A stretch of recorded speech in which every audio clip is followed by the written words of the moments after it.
ただいま。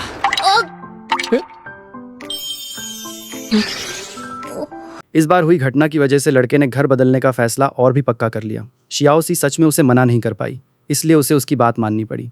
लेकिन नया घर किराए पर लेने के लिए गारंटर को इसकी जानकारी देना ज़रूरी था। सबसे बड़ी परेशानी ये थी कि लड़के के माता पिता को उसकी शादी के बारे में कुछ भी पता नहीं था। मजबूर होकर लड़के ने अपनी माँ को फ़ोन किया। फ़ोन उठते ही माँ ने हैरानी से सवालों की बौछार कर दी। जब उन्हें पता चला कि उनकी बहू कोई खरीदी हुई लड़की नहीं है, तो माँ ने लड़के से कहा कि वो शियाओसी को घर लेकर आए। इस तरह अगले दिन शियाओसी और लड़का अपने गाँव वापस जाने के लिए निकल पड़े। साथ ही उन्हें मौका मिल गया कि वे अपना हनीमून भी मना सकें। लेकिन निकलने से पहले शियाओसी ने लड़के से एक कैमरा खरीदने में मदद करने को कहा। वो उन दोनों के साथ बिताए हर छोटे बड़े पल को रिकॉर्ड करके रखना चाहता था, ताकि जब दोनों बूढ़े हो जाएं तो उन्हें देखकर ये सब बहुत रोमांटिक लगे।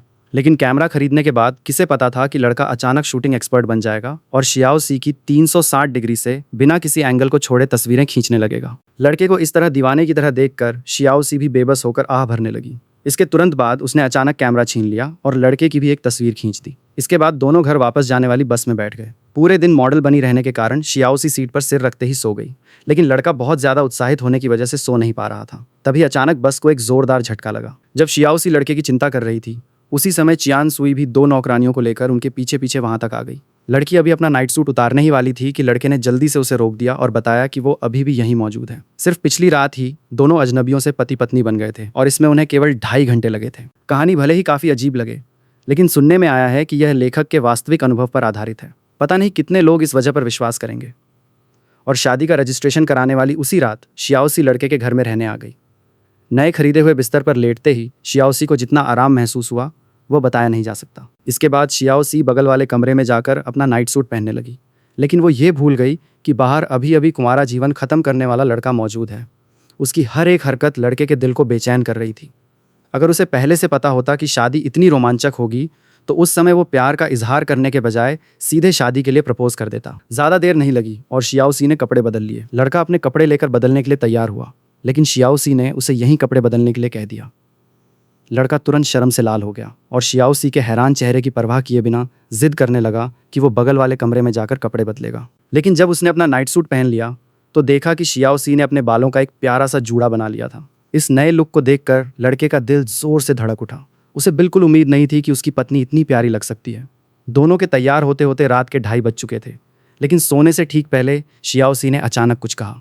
शियाओसी के सिर्फ एक गुड नाइट कहने से लड़के की नींद पूरी तरह उड़ गई। नीचे बिस्तर से आ रही सांसों की आवाज़ सुनकर लड़का तुरंत पलटा और चोरी छिपे उसे देखने लगा। तभी उसने देखा कि शियाओसी का पेट बाहर निकला हुआ था।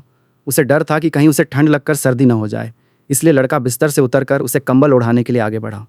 लेकिन शियाओसी के सोने का अंदाज देखकर लड़का एक बार फिर उसकी क्यूटनेस का कायल हो गया। अब जब दोनों की शादी हो ही चुकी थी, तो चुपके से एक किस कर लेने में कोई बुराई नहीं होनी चाहिए, है ना?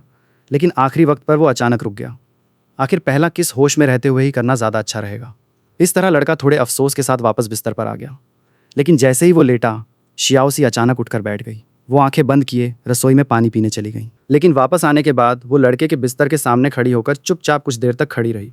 लड़के ने कभी नहीं सोचा था कि दोनों इस तरह एक साथ सोएंगे। अगली सुबह शियाओसी अपनी नींद को संभालते हुए उठी।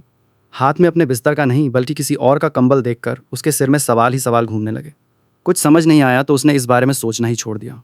फिर उसने बड़े आराम से अपना नाइट सूट उतार दिया। लड़के ने कभी नहीं सोचा था कि नहाने के लिए भी उसे इस तरह शर्मिंदा होना पड़ेगा। बैंगनी बालों वाली लड़की लगातार उसके निजी अंग को घूर रही थी, जिससे लड़का पूरी तरह असहज हो गया।